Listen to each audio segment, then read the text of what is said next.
So my dear students, एक humble सी request है आपसे कि 67% जो स्टूडेंट्स हैं वो सब्सक्राइब नहीं करते। अगर मैं आपकी नीट प्रिपरेशन में कुछ वैल्यू ऐड कर रहा हूँ ना, तो आप प्लीज़ मेरे चैनल को सब्सक्राइब करो और शेयर भी करो। Thank you. क्वेश्चन स्टार्ट करते हैं। Which set of colours will come out in air for a situation shown in figure. Question ने हमको बोला है कि हमारे पास एक वाइट रे है लाइट की, और हम मान लेते हैं कि लेट वो 42 डिग्री पे स्ट्राइक कर रही है। यहाँ पे क्या होता है कि ग्रीन रे जो है वो ग्रेज करने लगती है। अगर वाइट लाइट इंसिडेंट कर रही है, हम मान लेते हैं 42 डिग्री पे, इसका मतलब वाइट के अंदर सभी वेवलेंथ्स अवेलेबल हैं। यानी कि सभी वेवलेंथ्स, चाहे वो वायलेट हो, इंडिगो हो, रेड हो, कोई भी हो, सभी की सभी 42 डिग्री पे इंसिडेंट करेंगी। लेकिन हो क्या रहा है कि सिर्फ ग्रीन रे इंसिडेंट कर रही है। अगर ग्रीन रे इंसिडेंट ग्रेज कर रही है, अगर ग्रीन रे ग्रेज कर रही है, इसका मतलब लाइट की रे जिस एंगल पे इंसिडेंट हुई है वो ग्रीन कलर का क्रिटिकल एंगल है। क्योंकि क्रिटिकल एंगल पे ही जब भी लाइट की रे स्ट्राइक करती है, इंसिडेंट होती है, तो वो ग्रेज करने लगती है। तो ग्रीन कलर के ग्रेज करने का मतलब है कि ये जो एंगल हमने लेट किया है ये ग्रीन कलर के लिए ग्रीन कलर का क्रिटिकल एंगल है। ठीक है। So if green is grazing, तो हमने मान लिया कि ग्रीन का ग्रेजिंग एंगल है 42 डिग्री। ठीक है। Then if other colours critical angle will be more, अगर दूसरे कलर्स का क्रिटिकल एंगल इससे ज्यादा हुआ इस ग्रीन कलर से, then they will not perform TIR। तो वो जो सारे कलर्स हैं वो TIR परफॉर्म नहीं करेंगे। इसको हम एग्जाम्पल से समझते हैं। जैसे मैं येलो कलर की बात कर लेता हूँ। अब येलो कलर के लिए मान लेता हूँ क्रिटिकल एंगल है 46 डिग्री। अब सारे कलर्स तो 42 डिग्री पे इंसिडेंट हुए ना, लेकिन येलो कलर के लिए क्रिटिकल एंगल होगा 46 डिग्री। ठीक है।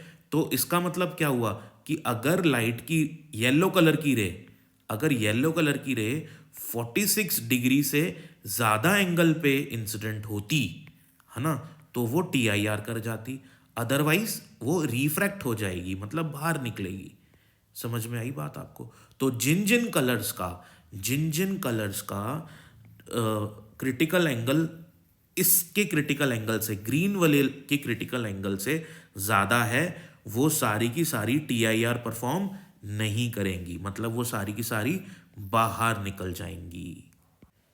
क्योंकि TIR के लिए आपका एंगल ऑफ इंसिडेंस क्रिटिकल से ज़्यादा होना चाहिए, एंगल ऑफ इंसिडेंस क्रिटिकल से ज़्यादा होना चाहिए। लेकिन यहाँ पे तो सभी वेवलेंथ्स का एंगल ऑफ इंसिडेंस 42 डिग्री है, बट सभी वेवलेंथ्स का क्रिटिकल एंगल अलग अलग है।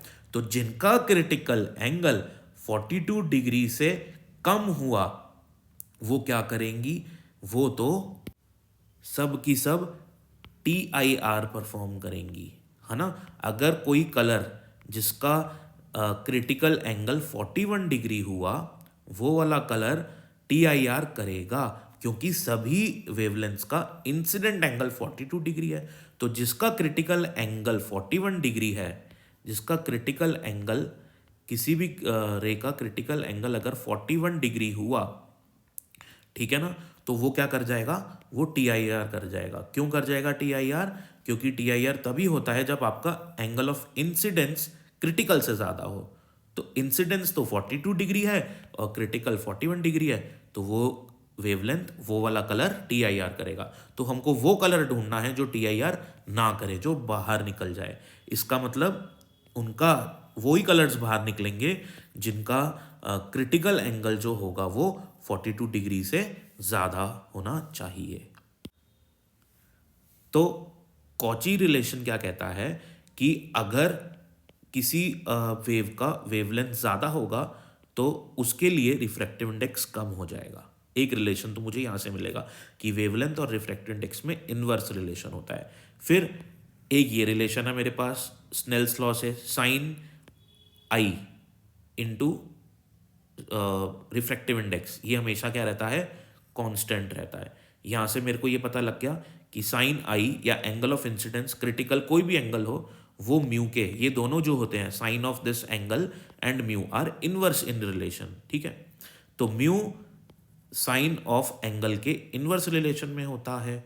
ठीक है, इसका मतलब अगर लैम्डा ज़्यादा होगा, अगर लैम्डा ज़्यादा होगा, दिस इम्प्लाइज अगर वेवलेंथ ज़्यादा होगी तो उस मीडियम का जो रिफ्रैक्टिव इंडेक्स होगा उस वेवलेंथ के लिए कम हो जाएगा, क्योंकि इन्वर्स रिलेशन है। और अगर रिफ्रैक्टिव इंडेक्स कम होगा डियर स्टूडेंट्स, रिफ्रैक्टिव इंडेक्स कम होगा तो आपका जो एंगल होगा, क्रिटिकल एंगल, पर्टिकुलरली हम क्रिटिकल एंगल की बात कर रहे हैं, वो ज़्यादा हो जाएगा। तो हमको तो किस किस का रिलेशन चाहिए, हमको तो वेवलेंथ और क्रिटिकल एंगल में रिलेशन चाहिए। तो जिन जिन वेवलेंथ्स की जिन जिन लाइट का वेवलेंथ, कलर का वेवलेंथ ज़्यादा होगा उनका क्रिटिकल एंगल भी ज़्यादा होगा, क्योंकि इनमें दोनों में डायरेक्ट रिलेशन है। वेवलेंथ ज़्यादा, जिस लाइट का वेवलेंथ ज़्यादा होगा उसका क्रिटिकल एंगल भी ज़्यादा होने वाला है। तो अगर मैं विबग्योर की बात करूं तो इसमें सबसे ज़्यादा जो वेवलेंथ होती है वो रेड कलर की होती है वेवलेंथ। ठीक है ना, तो अगर रेड कलर की वेवलेंथ ज़्यादा है तो रेड कलर के लिए क्रिटिकल एंगल भी सबसे ज़्यादा होने वाला है। अब हम क्वेश्चन पे आ जाते हैं। यहाँ पे अपन को दिख रहा है ग्रीन कलर वाली जो रे थी वो ग्रेज कर रही थी, ग्रीन कलर वाली रे जो थी वो ग्रेज कर रही थी। ठीक है ना, अब ग्रेज कितने एंगल पे कर रही थी, ग्रेजिंग चल रही थी 42 डिग्री पे, अपन ने माना है ना, अपन ने माना। इसका मतलब क्या होगा कि जो येलो, ऑरेंज और रेड हैं, जो येलो, ऑरेंज और रेड हैं, उनका जो क्रिटिकल एंगल होगा, उनका जो सी होगा वो ग्रीन कलर के क्रिटिकल एंगल से ज़्यादा होगा, क्योंकि उनकी वेवलेंथ भी ज़्यादा है। सिंस ग्रीन ग्रेजेस, क्योंकि ग्रीन कलर तो ग्रेज कर रहा है और सभी रेज, अगेन मैं बता रहा हूँ आपको, सभी रेज सेम एंगल पे इंसिडेंट कर रही थी 42 डिग्री पे। ठीक है ना, तो येलो भी 42 डिग्री पे इंसिडेंट हुई, ऑरेंज भी 42 डिग्री पे इंसिडेंट हुई और रेड भी 42 डिग्री पे इंसिडेंट हुई। तो other colours can not perform. अब येलो, ऑरेंज और रेड के लिए तो एंगल ऑफ इंसिडेंस कितना रहा, 42 डिग्री, लेकिन इनका येलो, ऑरेंज और रेड, इनका क्रिटिकल एंगल 42 डिग्री से ज़्यादा है। तो जब लाइट की रे इंसिडेंट हो रही है क्रिटिकल एंगल से कम पे, तो क्या होगा, वो बाहर निकल जाएगी। ठीक है ना, सो वो क्या होगा, वो रे रिफ्रैक्ट कर जाएगी, तो उसका TIR परफॉर्म नहीं होगा। ठीक है, तो can not perform TIR, can not perform का मतलब वो रे रिफ्रैक्ट कर जाएगी। तो यहाँ पे हमारे पास जो ये कलर्स हैं तीनों, YOR, यानी कि येलो, ऑरेंज और रेड, वो तीनों कलर्स बाहर आ जाएंगे। So this is the complete proper step by step explanation for this complete question. अगर आपको समझ में आया ना तो प्लीज़ लाइक शेयर सब्सक्राइब करो, क्योंकि